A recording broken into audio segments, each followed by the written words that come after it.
kulanto canu wanaagsan daawadayaal ku soo dhawaada muuqaalkeena waxaynu ku dul istaagi doonaa oo aynu diiradda aynu ku saari doonaa wararkii ugu dambeeyay ee xaaladda magaalada Muqdisho ee caasimadda Soomaaliya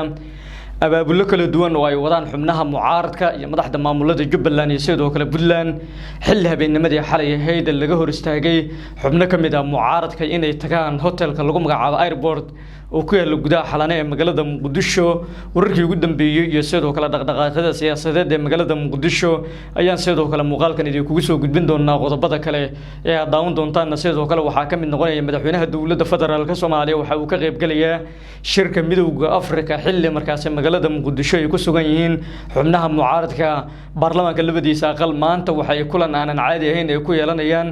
xarunta Villa Hargeysa magaalada Muqdisho waxay ka hadli doonaan xaaladda siyaasadeed iyo sidoo kale wax ka bedelka arrimaha dastuurka iyo sidoo kale xog faahfaahsan iyo warar dheeraad ah oo arintaas la xiriirayaan muuqaalkan idinku soo gudbin doonaa marka hore soo dhawaada daawadayaal taariikhdu waxay ku beegantaa 14 bisha 2 ee February ee sanadka 2026 haddii aynu ku bilowno magaalada Muqdisho mucaaradka iyo sidoo kale madaxda maamulada dawlad goboleedyada Jubbaland iyo sidoo kale Puntland ayaa waxay bilaabeen abaabulo ka dhan ah madaxda ugu sarreysa dawladda federaalka Soomaaliya iyo sidoo kale inay ciidamada ka dhex qortaan gudaha caasimadda magaalada Muqdisho taasoo ay wax ka bedel ay ugu sameynayaan arrimaha markaas xaaladda siyaasadeed ee wadanka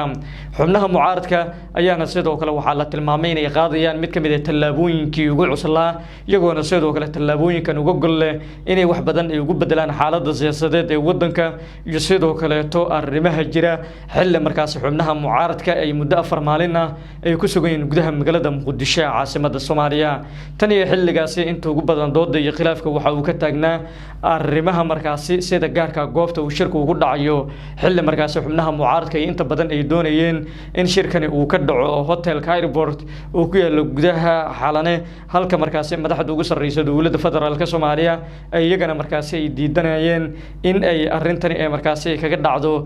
gudaha airport sidoo kalena waxa ay doonaysay Villa Soomaaliya in shirkani uu ka dhaco gudaha madaxtooyada laakiin dhamaantoodba madaxda maamulada Jubbaland iyo sidoo kale Puntland ayaa si weyn arintani u diidanaa iyagoona sidoo kale qaadayay tallaabo kala duwan kulmeys daba joog ayayna sidoo kale waxay ka wadeen gudaha magaalada Muqdisho ee caasimadda Soomaaliya sidoo kale waxay sii xoojiyeen ciidamadooda sugaya amniga goobta ay markaas ay ku sugan yihiin madaxweynaha maamul goboleedka Puntland Saciid Cabdullaahi Dani iyo sidoo kale madaxweynaha dawlad goboleedka Jubbaland Axmed Maxamed Islaam Axmed Madoobe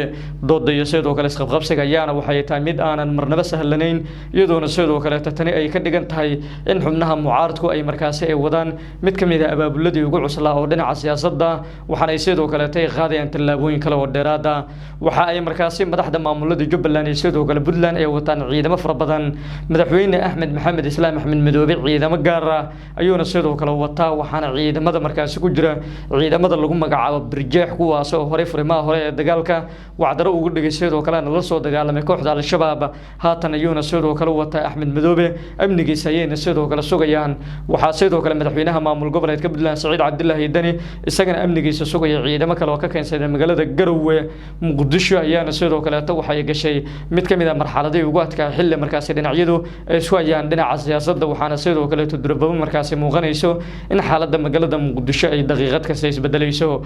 dhinaca kale madaxweynihii hore ee dawladda ku meel gaarka ee Soomaaliya Shariif Sheekh Axmed ra'iisul wasaarihii hore ee dalka Xasan Cali Khayre ayaa iyagana waxay si gaar ah magaalada Muqdisho iyagana ay ugu wadaan abaabulka ciidamo gaar ah kuwaas oo ay markaas ay ku doonayaan in ay cadaadis ay ku saaraan xubnaha Villa Soomaaliya madaxweyne Xasan Sheekh Maxamuud inta uu ku sugan yahay magaalada Addis Ababa waxa uu sidoo kale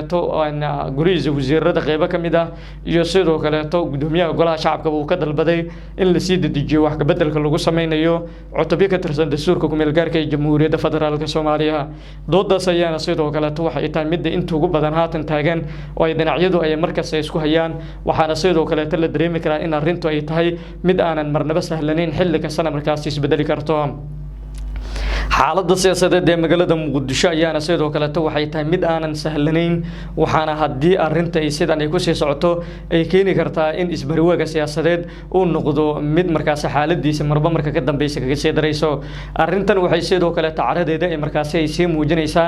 xilli mar kale madaxweynihii hore ee dawladda ku meel gaarka ee Soomaaliya Shariif Sheekh Axmed ciidamadiisa laga celiyay inay galaan gudaha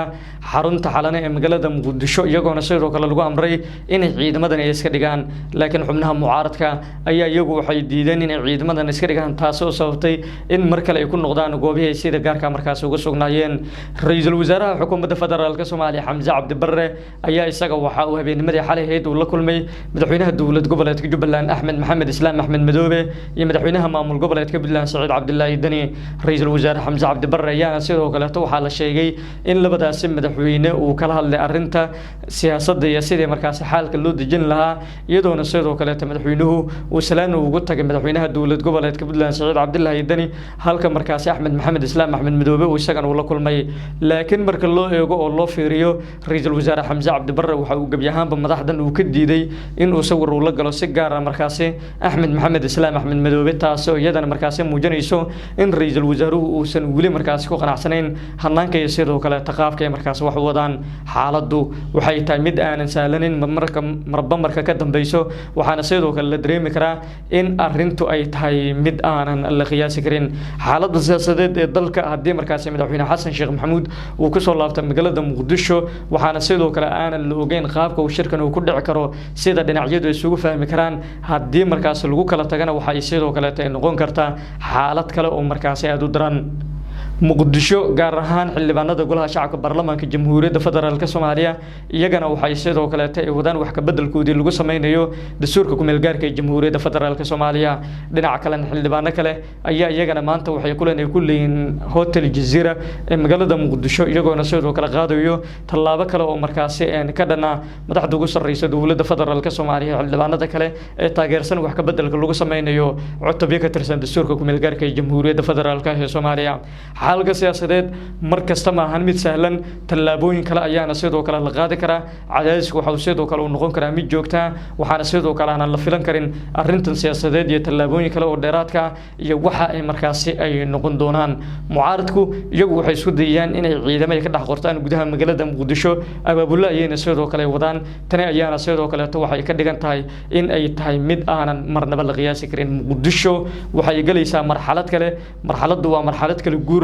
waxaanay sidoo kale u muuqataa in dhinacyadu uu midba midka kale uu iska difaacayo sidoo kale tan nololanka siyaasadeed uusan ahayn mid markaasi sahlan laakiin Saciidani Axmed Madoobe inay muddo 4 maalin ay ku sugnaadaan magaalada muqdisho sidoo kale aan laga heshiinin wax ka bedelkii arrimaha dastuurka iyo sidoo kale nooca doorashada waxay sidoo kale ay muujinaysaa hubanti la'aan siyaasadeed iyadoona sidoo kale laga cabsi qabo haddii markaas dhinacyadu aysan isu tanaasulin in ay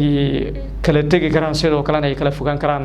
xaalka siyaasadeed ee magaalada muqdisho ma ahan mid sahlan waxaana sidoo kale marka ka dambaysa laga sii filan karaa arrintani in ay noqoto xaalad kale oo markaas keeni karto jahwareer siyaasadeed waxay sidoo kale xubnaha madaxweyne Saciid Cabdullaahi Dani iyo Axmed Maxamed Islaam Axmed Madoobe iyaga ay markaas kulamo gaar ah ay ka wadaan magaalada muqdisho ee caasimadda Soomaaliya waxay culays siyaasadeed ay markaas ay saarayaan madaxda ugu sarreyso dowladda federaalka Soomaaliya abaabulkooduna ma ahan mid sahlan waxaana sidoo kale laga dheehan karaa in tallaabooyin kale ay markaas dhinacyadu ay qaadi karaan haddii arrintu sidan ay ku sii socoto waxa sidoo kale la filan karaa in arrintu aynan ahayn mid marnaba sahlan iyadoona sidoo kale haatan u muuqanayso in culayska siyaasadeed ee dalka uusan ahayn mid sahlan sidoo kale tana isqabqabsiga uusan ahayn mid marnaba xaaladiisu aysan markaas wanaagsanayn waxyaabaha ka soo kordhana wararkeena dambe ayaan idin kula wadaagi doonaa